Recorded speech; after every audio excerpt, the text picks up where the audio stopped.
मेरा नाम wing commander अभिनंदन है। मैं भारतीय वायुसेना में एक लड़ाकू विमान चालक हूँ। मैं टारगेट ढूंढने की कोशिश कर रहा था। आपके एयरफोर्स ने मुझे गिराया। उसके बाद मुझे अपना जहाज छोड़ना पड़ा था जो टूट गया था, और मैंने इजेक्ट किया।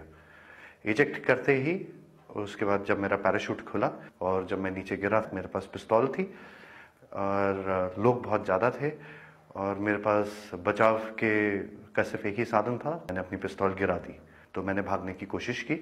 मेरे पीछे लोग आए थे, उनका जोश काफ़ी ऊंचा था।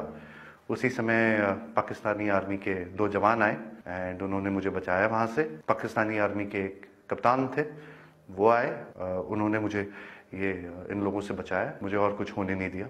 फिर वो मुझे अपने यूनिट तक लेके गए जहाँ पे मुझे फर्स्ट एड दिया गया एंड फिर उसके बाद मुझे हॉस्पिटल ले जाया गया जहाँ पे मेरी जांच हुई और मुझे और एड दिया गया। पाकिस्तानी आर्मी जो है वो बहुत ही प्रोफेशनल सर्विस है। I see peace in it. I have spent time with the Pakistani army.